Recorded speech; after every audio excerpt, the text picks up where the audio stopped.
to be on YouTube by about 9 o'clock. So get on it.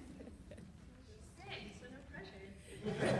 Before I start, did anybody see Game of Thrones last night? Oh! I'd like to thank you all for coming out tonight. Parents to see your children for practice graduation. Teachers because your other plans fell through. And students because we've all written an SIP and we deserve a freaking ceremony. I'd also like to thank Ms. Hansen for not only letting me join the Humanities program about 1.5 years too late, but for being brave enough to let me speak to you tonight. But before I begin, I'd just like everyone to take a brief moment to lower your expectations. Just wherever they are, knock them down a notch. I'll feel a lot more comfortable with this whole speech. My job tonight is to deliver to you in approximately 5 minutes the essence of our time in the Humanities program at Wootton. You all have asked me here, specifically at this podium, because I was going to be at the shindig either way, to represent the Humanities experience and showcase what it truly means to be a humanidork. Bonus points if I make anyone laugh or cry, and special personal bonus points will be awarded by myself to myself if I get anyone to do both simultaneously. This is terrifying. I have to pee, and I did not get much sleep this weekend, so we're going to see how this goes.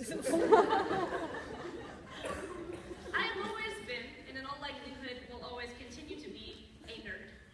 And I'm a firm believer in the idea that everyone is a nerd about something. I'm sure it only takes 2 seconds for you to think about it to realize what that thing is, probably because you got a little embarrassed and or self-conscious, and you don't want anyone to discover your affinity for fill in the blank. Personally, my list is kind of embarrassingly long. It's got things like Ender's Game, ancient Mongolian history, and pizza on it. But one of my favorite things about this program we've all found ourselves in is that no matter what brand of nerd you are, you get to embrace it in a pretty hardcore fashion. Now, I won't lie and say there's no judgment, because if you walk into a room and start waxing lyrical on the relationship between science and religion in the Middle Ages, or the evolution of classical ballet, or the shifting perception and execution of social contract theory as it pertains to a supranational North American judicial system. So I get that right. That's here in this paper. I still have no idea what it's about. If you walk into a room spouting that, there's going to be at least one person who makes a mental note that maybe you're a little bit insane, and maybe they shouldn't sit too close to you until they've made sure you won't attack them unprovoked. But for 45 minutes, 5 days a week, you can participate in a sort of socially acceptable expression of your obsession. And no one would question you for spending so much time reading articles about religious exemptions from the Israeli armed forces, or looking through decades of war photography, because we were all doing things like that. We all signed up for nerd class, and in doing so kind of forfeited our right to comment on each other's intense, really strange variety of interests. And I could try to describe what quintessential, academic, charming, uber-talented, movie star, handsome humanities kid experienced over the past 4 years, but none of us went through that. So I'll just share some of what I've gone through personally. Until my sophomore year, I was not actually in the Humanities program at all. Instead, I got to hear secondhand about the enigmatic Miss Hansen, who had a left eyebrow fixation and screamed during class, which of course couldn't be true, because who does that? Brief side note, I've never heard anyone scream so loudly without warning. My very first day in Miss Hansen's English class, I nearly peed myself because she decided to scream bloody murder to get us all to be quiet. And you all knew it was coming. I did not. This is another case of the Humanities program terrifying me. But when I wasn't in the program, I was especially jealous of the annual field trips only the super exclusive Humanities kids got to go on, which in my mind were the equivalent of getting to tour the Batcave, but in reality were more like day trips to Ellis Island. Because nothing says the Humanities are fun like the struggles of 20th century immigrants.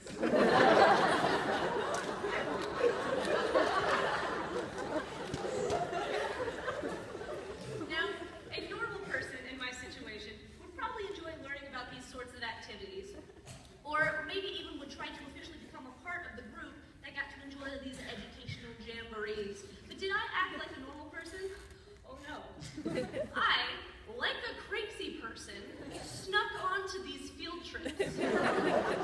Was I supposed to go to Ellis Island? No.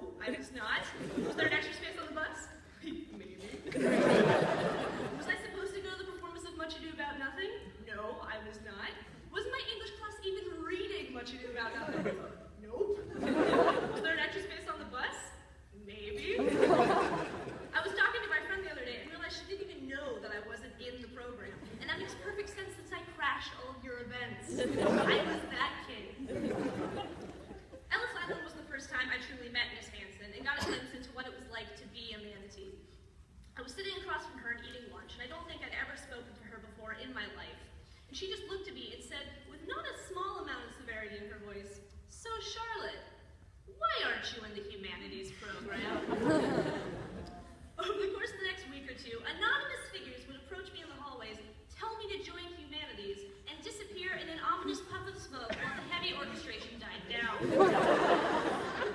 Now, if you're being harassed by the mob, this might not seem strange.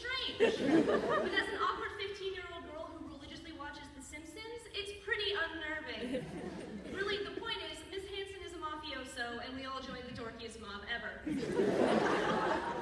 That mafia reference is from Otia Gershunsky. You're welcome. And so, after surviving those sorts of embarrassing underclassmen moments, we've made it here, to this, for some reason, sort of purple, poorly air-conditioned auditorium.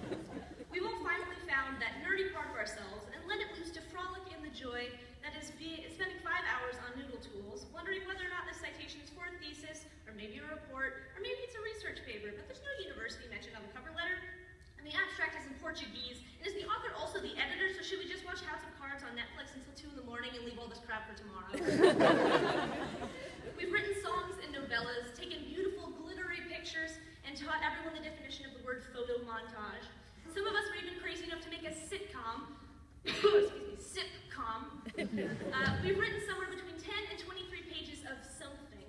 3 packets of tree-killing deliciousness that are the physical manifestation of our sleep deprivation. We've sat in Miss Hansen's office while 3 people decided our humanities fate and sent us to the library while they talked about us, which seems kind of gossipy to me, you know, like to say to my face, like, don't be so mean, girls, about it. We spent countless nights staying up until the crack of cracking dawn, writing abstracts and annotations and footnotes, and you know what the kicker is? We chose to do this. Like a herd of Katniss Everdeen's and career tributes, we volunteered for this craziness. I mean, we didn't try to kill each other, as far as I know. But who in their right mind signs up to write a research paper with page numbers in the double digits? Who says, oh, this is an academic program that requires me to take these classes and research this paper that will siphon all of my life energy and convert it into analysis on Sherlock Holmes adaptations? Sign me up.